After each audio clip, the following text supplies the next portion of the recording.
కాంగ్రెస్ పార్టీలో అంతర్గత ప్రజాస్వామ్యం ఎక్కువగా ఉంటుందని అందరికీ తెలుసు. కానీ తెలంగాణలో అధికారంలో ఉన్న కాంగ్రెస్ పార్టీలో అంతర్గత ప్రజాస్వామ్యం ఎక్కువైపోయినట్లు కనిపిస్తోంది. నేతలు ఎవరికి వారే యమునా తీరే అన్నట్లుగా వ్యవహరిస్తున్నారు. ముఖ్యమంత్రిపై ప్రతిపక్ష పార్టీ నాయకులు విమర్శలు చేస్తే ఎవరూ పెద్దగా స్పందించడం లేదు. ఒకరిద్దరు మాట్లాడుతున్నప్పటికీ ప్రతిపక్షాలకు కౌంటర్ ఇచ్చే స్థాయిలో వారి మాటలు ఉండడం లేదు. దాదాపు 30 సంవత్సరాల తర్వాత తెలంగాణలో అధికారంలోకి వచ్చినప్పటికీ కాంగ్రెస్ పార్టీ తన అధికారాన్ని సుస్థిరం చేసుకునే అవకాశం కనిపించడం లేదు. ముఖ్యంగా నేతల మధ్య క్రమశిక్షణ రాహిత్యం కొట్టొచ్చినట్లుగా కనిపిస్తోంది.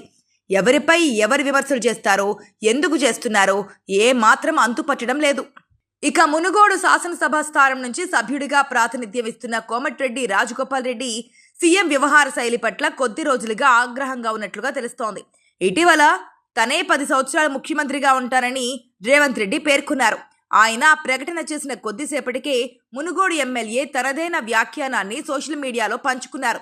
10 సంవత్సరాలు ముఖ్యమంత్రిగా ఉంటారని ప్రకటించడం సరైన విధానం కాదని, ఇది రాచరిక వ్యవస్థ కాదని, ప్రజాస్వామ్యమని, ప్రజాస్వామ్యంలో అందరికీ అవకాశాలు ఉండాలని రాజగోపాల్ రెడ్డి చురకలంటించారు.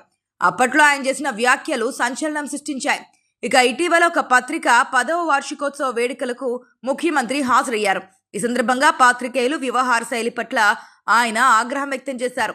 ప్రధాన మీడియా పాత్రికేయులను ప్రశంసించిన ముఖ్యమంత్రి సామాజిక మాధ్యమ పాత్రికేయులను మాత్రం తీవ్ర స్థాయిలో విమర్శించారు. అంతేకాదు ప్రధాన మీడియాలో పనిచేసే పాత్రికేయులు, సోకాల్డ్ సోషల్ మీడియాలో పనిచేసే పాత్రికేయులను దూరం పెట్టాలని సూచించారు.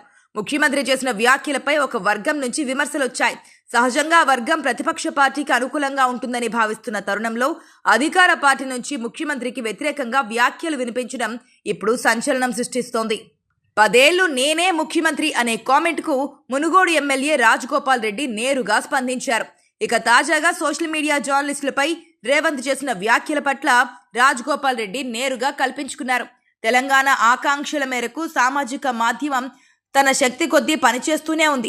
వారిని దూరం పెట్టాలని ప్రధాన మీడియా వారిని విభజించు పాలించినట్లే అవుతోంది. ఇటువంటి పన్నాగాలను సమాజం ఏ మాత్రం సహించదని రాజగోపాల్ రెడ్డి తన ట్విట్టర్లో ట్వీట్ చేశారు. ఇటీవల కాలంలో ముఖ్యమంత్రి ఏం మాట్లాడినా సరే మునుగోడు ఎమ్మెల్యే తగ్గడం లేదు. పైగా అంతకు మించి అనే రేంజ్లో రెచ్చిపోతున్నారు. ముఖ్యమంత్రిని నేరుగా ప్రశ్నిస్తూ వార్తల్లో ఉంటున్నారు. మునుగోడు ఎమ్మెల్యే చేసిన వ్యాఖ్యలకు గులాబీ పార్టీ అనుకూల మీడియా విపరీతంగా ప్రచారం కల్పిస్తోంది.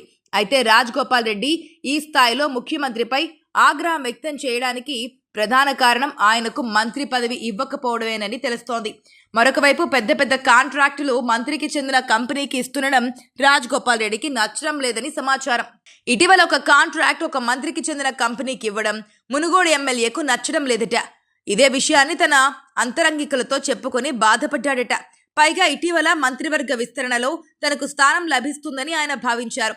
అటు మంత్రి పదవి రాకపోవడం, ఇటు కాంట్రాక్టులు దక్కకపోవడంతో మునుగోడు ఎమ్మెల్యే తన అసహనాన్ని ఈ విధంగా బయటపెడుతున్నారని, ఏకంగా ముఖ్యమంత్రిని లక్ష్యంగా చేసుకున్నారని తెలుస్తోంది. గతంలో తీన్మార్ మల్లన్న ముఖ్యమంత్రిపై ఇదే స్థాయిలో విమర్శలు చేసిన నేపథ్యంలో పార్టీ అధిష్టానం ఆయనను సస్పెండ్ చేసింది. మరి మునుగోడు ఎమ్మెల్యే విషయంలో ఏం చేస్తుందనేది చూడాలి మరి.